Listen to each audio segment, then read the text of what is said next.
Itu ada sebut kata rangup. Rangup, aku nggak ngerti rangup itu apa, bahasa Melayu kok sebut rangup gitu. Tapi pas aku ngecek di KBBI, rangup itu juga ada terdaftar di KBBI. Cuman kayak selama ini aku ngedengar kata rangup dalam bahasa Indonesia jarang banget gitu. Tapi pas di KBBI. Jumpa lagi bersama channel Tialu TV. Oke, kali ini kita akan membahas mengenai manakah lebih mudah orang Malaysia memahami bahasa Indonesia atau orang Indonesia memahami bahasa Melayu Malaysia. Oke, kali ini kita akan berkunjung ke channel TikTok dari Sam Arif. Silahkan di follow teman-teman semuanya. Oke, dan tanpa menunggu lama kita saksikan saja, ini dia videonya. Kita saksikan, ini dia. Kalian lebih mudah orang Indonesia memahami bahasa Melayu Malaysia atau orang Malaysia memahami bahasa Indonesia? Tapi menurutku lebih mudah orang Malaysia lah yang memahami bahasa Indonesia daripada sebaliknya orang Indonesia memahami bahasa Melayu Malaysia. Dan ini pun ternyata teman-teman semuanya, orang Malaysia itu lebih mudah memahami bahasa Indonesia daripada orang Indonesia memahami bahasa Melayu. Oke, alasannya kenapa teman-teman? Kita saksikan. Sesuai dengan pendapat dari orang lainnya juga. Dia ada yang bilang kayak gini, setuju. Kebanyakan yang saya jumpa begitu, orang Malaysia nampak lebih mengalah dan try berbahasa Indonesia bila berjumpa orang Indonesia. Karena mereka tidak fasih dan paham bahasa Melayu dan English, tetapi tidak menjadi isu karena asalkan saling memahami. Tetapi banyak video aneh dari mereka mengatakan orang Malaysia suka bahasa Indonesia lah, dan ada banyak video mengatakan orang Malaysia tidak suka bercakap dalam bahasa Melayu. Ada kan? Ya, terkait hal ini sebenarnya aku juga kenyataannya ketika aku ngobrol berinteraksi langsung dengan teman aku di Malaysia, kemudian aku belajar bahasa Melayu, menanyakan kosakata yang belum aku pahami gitu. Ketika dia mau menjelaskan ke aku menggunakan bahasa Melayu, kok ya aku masih belum paham. Kadang-kadang opsi untuk menggunakan bahasa Inggris juga itu jadi pilihan yang tepat sih untuk kita bisa saling memahami.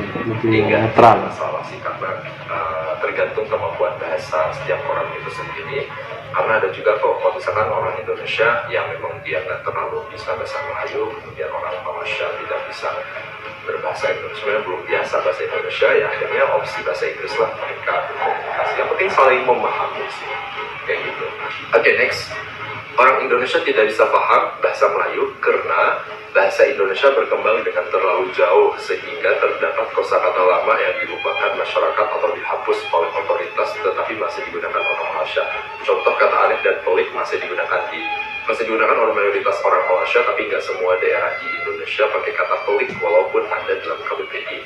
Kemudian orang Malaysia bisa paham bahasa Indonesia karena bahasa Indonesia berkembang dengan meminjam kata bunyi yang mirip bahasa Inggris. Contohnya kata antusiasme nggak wujud, nggak ada dalam kamus Dewan Bahasa Melayu (DBP), tetapi bisa dimengerti karena bunyinya kayak enthusiasm. Oke, untuk poin yang pertama, walaupun bahasa Indonesia masih berakar asal-usulnya dari bahasa Melayu Riau, tapi dalam perkembangannya bahasa Indonesia dan bahasa Melayu di Malaysia itu kayak jadi jalurnya itu beda gitu. Jadi beda aja.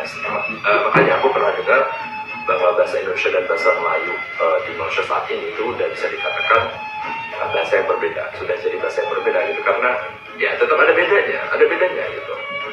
Nah, contoh terus ada kosakata lama yang dilupakan masyarakat atau dihapus. Sebenarnya dihapus kayaknya nggak sampai dihapus deh, ya sih, tetap ada dalam KBBI. Cuman betul, aku kadang menemukan ketika aku mendengar orang Malaysia ngomong pakai bahasa Melayu gitu, mereka ternyata masih menggunakan kosakata yang di bahasa Indonesia itu udah jarang digunakan.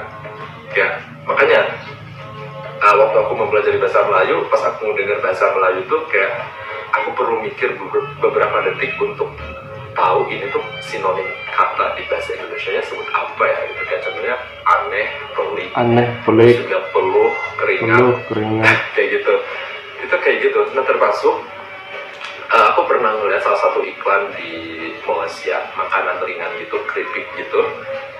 Di si voice over atau pengisi iklannya itu, pengisi suara iklannya itu ada sebut kata rangup. Aku nggak ngerti rangup itu apa, bahasa Melayu kok sebut rangup gitu. Tapi pas aku ngecek di KBBI, rangup itu juga ada terdaftar di KBBI. Cuman kayak selama ini aku ngedengar kata rangup dalam bahasa Indonesia jarang banget gitu. Tapi pas di KBBI aku ngecek, rangup itu kayak semacam renyah. Jadi bahasa Indonesia kalau misalnya ada iklan makanan ringan keripik gitu akan sebut renyah, tapi bahasa Melayu akan sebut rangu. Kan itu mungkin kosakatanya ada dalam bahasa Indonesia, cuman udah jarang digunakan gitu. Iya. Tapi aku jadi ingat kalau misalkan di Malaysia masih pakai kata rangu untuk renyah maksudnya, tapi dalam bahasa Sunda, ya bahasa Sunda itu sebut rangu tanpa pi, tanpa p, rangu. Iya, untuk keripik, kerupuk kok dimakan renyah itu Rangu. orang Sunda akan sebut rangu, orang Malaysia masih sebut rangu, walaupun dalam bahasa Indonesia juga itu ada rangu, tapi renyah kita akan sering sebut renyah daripada rangu. Tapi orang Sunda dalam bahasa Sunda sebutnya rangu. Kayak gitu. Terima kasih. Teman-teman semuanya, ternyata kalau kita perhatikan memang untuk bahasa Indonesia ini lebih mudah dipahami. Dan ada juga apabila kita datang ke Malaysia, tentu sudah berbaur dengan masyarakat Malaysia, tentu kita akan lebih memahami karena sudah bersosialisasi di negeri jiran tersebut. Itu teman-teman semuanya tentang manakah lebih mudah orang Indonesia memahami bahasa Malaysia ataupun orang Malaysia memahami bahasa Indonesia. Ternyata bahasa Indonesia ini merupakan bahasa yang agak mudah memang dipahami. Oke, teman-teman semuanya, tanpa kita berkomentarlah yang tanpa membuat gaduh kedua negara ini, hanya sebuah konten reaction saja teman-teman semuanya. Oke, silahkan berkomentar di bawah dan kita akan mereaction video-video selanjutnya di video berikutnya, yakni tentang bahasa. Oke, Assalamualaikum warahmatullahi wabarakatuh.